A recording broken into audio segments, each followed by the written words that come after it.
ini bakal kontroversi ya. Ini bakal ada perperangan kayak gini. Kita balik lagi ke program ya. Program yang ditanamkan oleh, ingat, kepercayaan kita, mau agama, mau kepercayaan kita harus sopan ke yang lebih tua, itu semua warisan. Kita nggak punya pilihan. Nah, jadi buat saya, yang paling ditakuti manusia sebenarnya bukan masuk neraka. Yang paling ditakuti manusia apa? Uang, kalau nggak punya uang. Jadi jangan lihat, kalau pengen nerapin, kalau masih di bawah, ngelihatnya gini. Jangan pernah melihat itu mahal atau murah. Worth it apa enggak? Worth it apa enggak? Berguna nggak buat saya? Kayak $300 itu, saya nggak punya. Akhirnya saya nemu anak namanya Peng Jun. Dia orang Malaysia. Pada situ dia umur 17 tahun, dia sudah punya title milioner di internet marketing. Yang saya pelajari dari dia, gimana kalau teman-teman misalnya yang dari bawah pengen merubah hidup, yang pertama goal. Kita harus punya tujuan dulu. Kita harus tahu apa yang kita mau, sedetail-detailnya apa sih yang lu mau. Pengen duitnya pengen berapa. Pengen rumahnya seperti apa. Kita harus tahu detail. Kan kayak gini. Misalnya Mas Hendra nih ya, mau martabak. Saya selalu pakai konotasi ini, suka pakai ini. Saya paling senang. Mas Hendra mau martabak nih. Nge-WA saya. Masuk ke saya pengen martabak. That's it. Apa saya tahu Mas Hendra mau martabak apa? Mau martabak keju, coklat, nggak tahu kan? Masa sama saya tukang dagangnya mau dibawa ke Mas Hendra?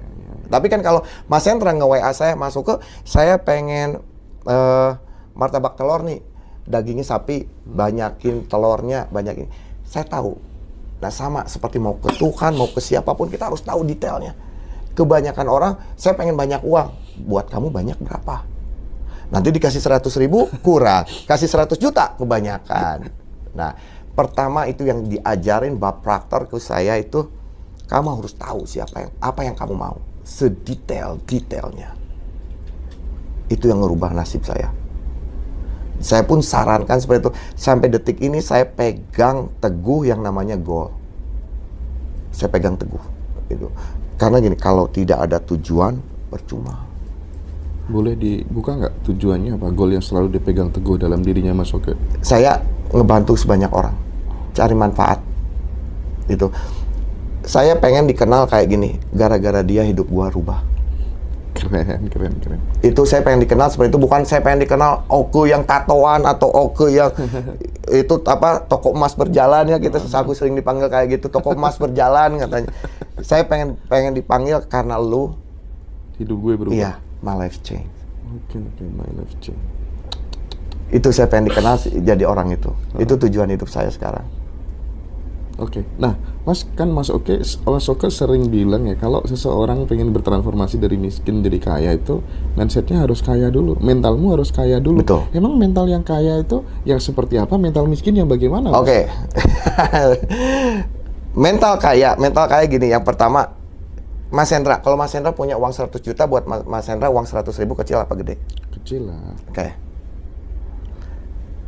Tapi kan kalau orang yang bermental kaya, uang 100.000 cuma 100.000. Kayak gitu kan. Tapi kalau orang yang tidak punya mental kaya, wah 100.000, gede ya. Bukan, kalau barang itu bukan mahal atau murah. Uang kamu cukup apa enggak?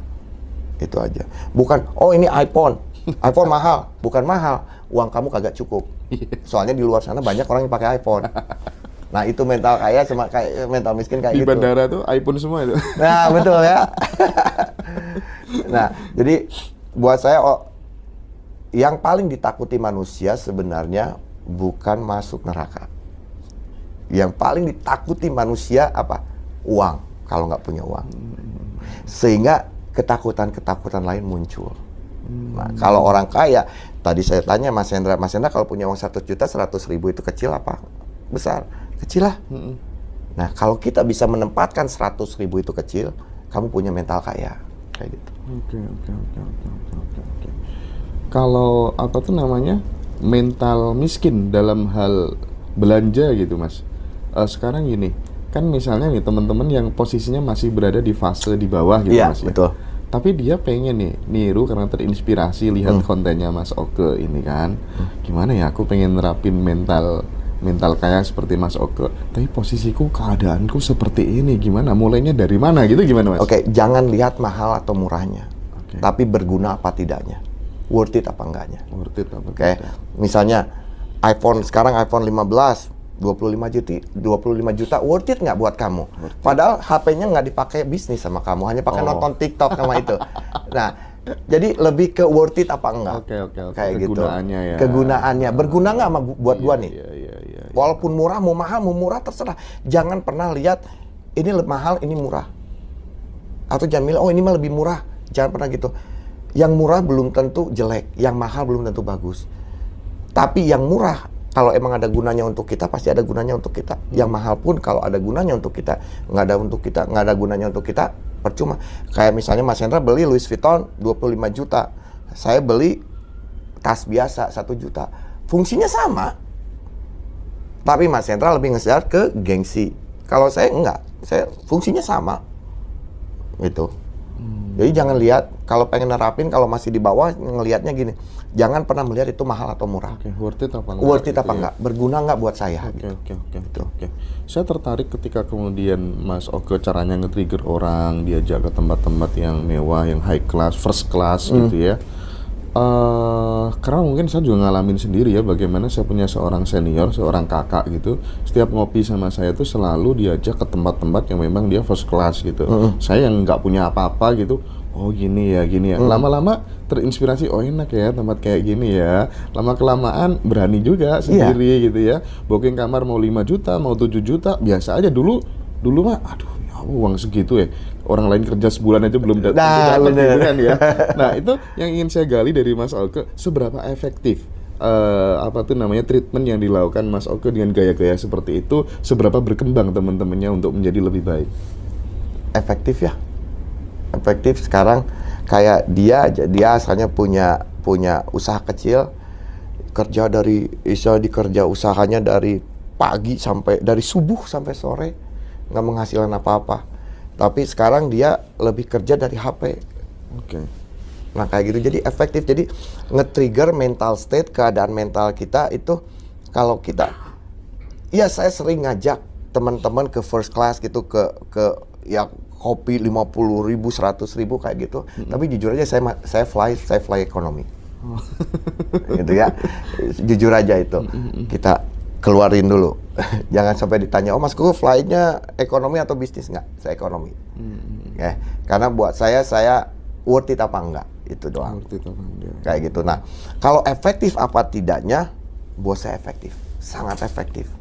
Karena kalau gini aja, Mas Hendra nggak akan bisa ngerasain lobster. Enaknya lobster seperti apa sih kalau nggak makan, bener nggak? Kalau hanya dengar cerita dari YouTube atau cerita dari saya, oh Mas Hendra makan lobster, kayak gitu kan. Tapi kalau Mas Hendra sendiri, oh enak toh seperti ini. Akhirnya kita narik makanan-makanan yang seperti itu. Kalau Mas Hendra makannya di warteg, nariknya di warteg lagi. Iya. Bukan berarti saya nggak pernah ke warteg ya. Betul. Begitu. Oke. Mas, mohon maaf sebelumnya ya. Ini kan teman-teman, Mas volumenya kurang keras atau gitu ya. Kurang keras. Oh, ini jatuh nih. Atau dipegang aja ya. Enggak, gini aja enggak apa. Kasihan ya. Oh, oke, sorry. Sorry. Nah, pernah punya pengalaman kurang dari 4 bulan bisa dapat 1 miliar.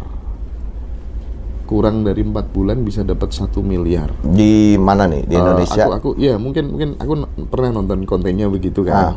Nah, atau mungkin sekarang gimana caranya Mas Oke ya 1 bulan dapat berapa miliar dengan cara yang bagaimana, itu mungkin bisa di-share gitu Mas. Oke, nge-share. Ini bakal kontroversi ya. Ini bakal ada perperangan kayak gini. Kita balik lagi ke programnya. Program yang ditanamkan oleh, ingat, kepercayaan kita, mau agama, mau kepercayaan kita harus sopan ke yang lebih tua, itu semua warisan. Kita nggak punya pilihan. Oke? Nah, seperti gini juga. Kita sudah terbiasa, apalagi orang timur, minta doa untuk rezeki ke fakir miskin. Siap. Oke? Kalau fakir miskin bisa mendoakan kita untuk kaya, kenapa mereka tidak mengkayakan diri mereka sendiri? Oke? Nah, yang paling mujarab, yang paling mujarab pengen kaya, minta doa ke orang kaya. Karena dia sudah ada di tempat yang kita inginkan. Make sense nggak? Masuk akal nggak? Make sense. Bener nggak? Oke. Coba sekarang Mas Hendra Menarik. ke pengemis, Iya. doain saya kaya. Kalau mereka bisa mendoakan Mas Hendra kaya, kenapa mereka tidak mengkayakan diri mereka sendiri?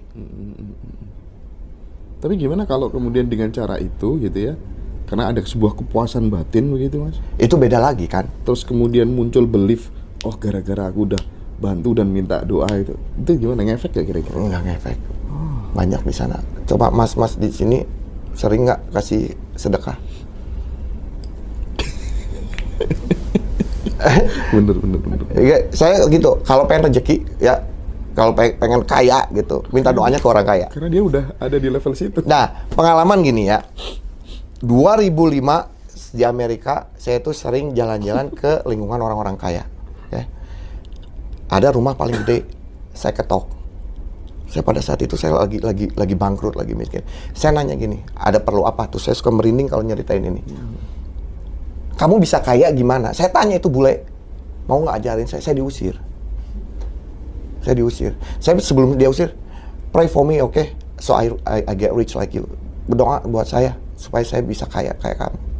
Tahu nggak? Setahun kemudian rumah saya di depan dia. Setahun kemudian. Iya. Karena apa? Kepercayaan diri mereka. Karena mereka sudah berada di tempat yang kita inginkan. Saya selalu kayak gitu. Kamu pengen kemana? Mas, aduh, saya jadi teringat masa lalu saya nih. Saya 2000, share sedikit ya Mas ya. Iya. Karena ini relate banget. 2006 sampai 2014, saya tuh main ke rumahnya orang-orang kaya. Itu setiap hari.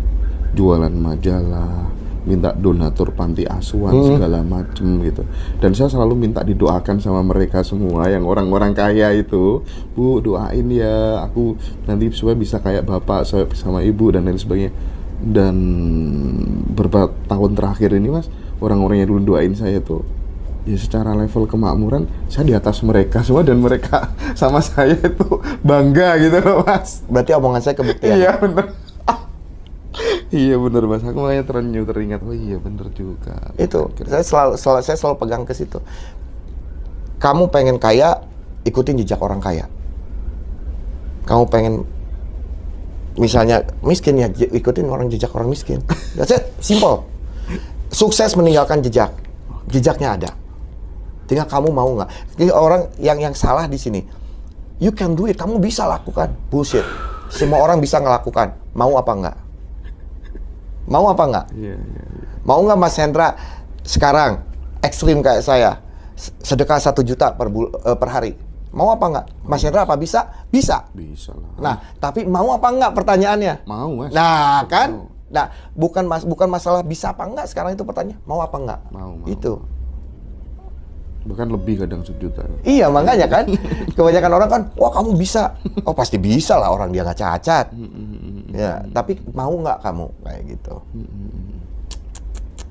Oke, jadi kalau misalnya nih Mas, kalau Mas Oke tadi kan bilang dengan sedekah tidak digunakan karena pengen jadi kaya gitu.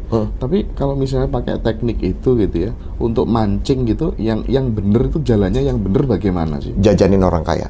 Jajanin orang kaya, oke. Kasih duit orang kaya. Karena begini, menurut mental state dari kita, dari conscious kita, dari kesadaran kita, anjir orang kaya aja gua jajanin. Kita langsung naik vibrasi. Nah, Iya bener juga, termasuk kita ya makan malam dinner sama bule-bule gitu, Iya. segala macam itu kan naikkan Boleh aja gua vibrasi. traktir. Iya. berarti gua lebih kaya dari dia. Iya. Padahal misalnya traktirnya cuma sate atau cuma kopi. Sekarang kopi berapa sih? Berapa kopi ini paling berapa? Iya. 45.000, 50.000. Tapi vibrasi yang kita dapatkan, gue bisa ngejajanin kopi dia. Jadi kaitannya sama value. Betul. Value diri, kita mencintai diri Betul. gitu ya Mas ya. Betul. Tanpa itu kan Self worth kita di mana? Ah. Kebanyakan orang self worth, harga diri itu, wah lu ngehina gua. Tapi mereka merendahkan diri mereka, istilahnya maaf jadi kerja kurir, jadi apa. Padahal self worth mereka itu tinggi. Mereka punya keahlian tertentu dan kemampuan tertentu. Tapi karena mereka menghargai diri mereka di bawah, mereka merasa ya udahlah, gue hanya bisa kayak gini. Jangan salah, saya pernah di tempat itu. Oke. Saya masih ada yang belum puas terkait jawaban saya tadi, Mas. Ya. Apa jawabannya Mas Oke Yang mana? pertanyaan saya yang startnya ketika kita berada pada fase titik terendah gitu. Mas Oke tadi bilang ya pokoknya kalau beli apa-apa jangan lihat nilainya tapi worth it apa enggak gitu. Saya ingin ada yang lebih konkret lagi. Gimana sih cara ngubah hidup? Mulainya dari mana? Dari miskin jadi bisa kaya, level kemakmurannya bisa meningkat. Ganti program. Nah itu maksud saya, Mas. Ganti Gimana program. caranya tuh? Sekarang program kita apa? Pengen kaya harus kerja keras, ya, harus punya sarjana, harus jadi PNS. Kita programnya seperti itu kan. Tapi kita lihat sekarang, maaf, abang-abang ojek di luar sana, mereka kurang kerja keras. Gimana? Kehujanan, kepanasan, siang malam keanginan. Kuli bangunan, Mas. Betul. Tuh bapak-bapak tukang beca sampai tua. Iya. Coba kurang kerja keras apa mereka gitu ya? gimana? Nah, itu kan program belief system, kepercayaan sistem mereka seperti itu bahwa kita harus kerja keras. Kita harus rubah itu. Yang terbalik gini. Kita diajarkan 80-20. 80 di fisik, 20 di pikiran kita. Balikan itu, 20% di fisik, 80% di pikiran kita. Perbaiki program dan kepercayaan yang ada di dalam pikiran kita. That's it. Contoh, misal gini. Oke deh, mulai sekarang program di bawah sadar saya install bahwa saya cukup kerjakan hobi, berkumpul dengan orang-orang yang saya cintai, tapi saya memiliki penghasilan tak terhingga. Seperti itu? Itu Bisa terjadi? Oke. ya, saya pernah ngejar uang, saya pernah ngejar karir, saya pernah ngejar keterkenalan, oke? Nah, yang sekarang saya kejar apa? Apa masuk? Kebahagiaan, Kebahagiaan. kebebasan. Percuma sekarang banyak uang, nggak bebas, nggak happy. Iya. Tapi kalau kamu bahagia setiap harinya, uang pasti ngikutin, Makanya mantra saya tiap pagi, saya tiap bangun pagi, saya ngelihat ke kaca bilang, I'm happy. I'm happy. Thank you. I'm happy, that's it. Saya bahagia. Ngeset tones, jadi ngeset temperatur di happy gitu. Ya kadang ada gangguan gitu, apalagi maaf ya di Indonesia itu orang yang nyupir itu mereka nggak beradab, oke? Nggak ada peraturan. Maaf, beda sama Amerika. Kalau ngantri ya ngantri. Ya mau macet segimanapun kita ngantri. Nggak ada yang namanya bahu jalan. Kalau di sini kan mobil saya aja kesenggol berapa kali sama yang pakai motor. Nah, di situ kadang saya juga keganggu, tapi udahlah, mau gimana lagi. Saya suka ngocehnya, dasar nggak beradab. Iya. Maaf, saya orang Indonesia, saya cinta Indonesia, makanya saya pengen ngebantu itu ya. Tapi orang pengen gini, orang pengen merubah dunia, tapi mereka tidak mau merubah dirinya mereka sendiri. Oke, mereka ingin yang terbaik untuk lingkungan, tapi mereka tidak ingin yang terbaik untuk dirinya sendiri. Before you change the world, you change yourself. Sebelum kamu merubah dunia, ganti diri kamu dulu, perbaiki diri kamu dulu. Karena kontribusi diri kamu, kontribusi ke lingkungan kamu nanti semakin lingkungan yang lebih besar. Semua berasal dari kamu. Oke. Mas Oke mungkin kalau ketika mobilnya keserempet atau apa begitu, nggak pernah kan minta uang ganti apa gitu ya? Itu beda lagi. Saya ketabrak 2 kali mobil. Oke. Saya sengaja nuntut pengen digantiin. Oke. Yang pertama saya bawa itu yang nabrak. Oke. Saya Nabrak ya? Saya ditabrak dari belakang. Itu mobil baru. Saya baru 3 hari ya. Ditabrak di jalan pasir sama Grab. Saya sengaja, saya ngotot. Tapi ayo ke bengkel, kamu gantiin papa punya asuransi. Saya nggak mau pakai asuransi, kamu yang harus bayar. Oke? Saya bawa ke bengkel. Wah, anak-anak itu udah pucat, udah gimana. Terus datanglah saudaranya. Pak, gimana Pak kalau saya bayar adminnya aja, Bapak pakai asuransi. Gini aja, dompet kalian keluarin dua-duanya. Saya pengen tahu uang kalian udah berapa. Ada 600.000. Ayo ikut saya. Ada bapak-bapak pakai beca, nggak usah beca. Bapak sini, ini anak-anak mau sedekah. Saya bilang. Itu uangnya sedekahin, saya laporin kecelakaannya ke asuransi. Saya nggak ngambil seperak pun. Itu yang pertama. Yang kedua kali di daerah BSD Jakarta saya ketabrak lagi sama kurir. Oke. Sampai bosnya datang. Bosnya, Pak, saya nggak punya uang gini-gini, pegawai saya banyak. Udah nggak apa-apa. Ini setelah estimasi itu kerusakannya hampir 9 juta.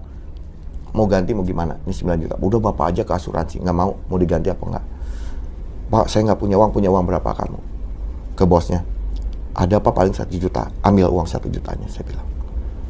Dia ambil uang 1 jutanya. Saya nanya ke satpam, Pak, ada masjid atau gereja yang lagi diperbaiki apa enggak?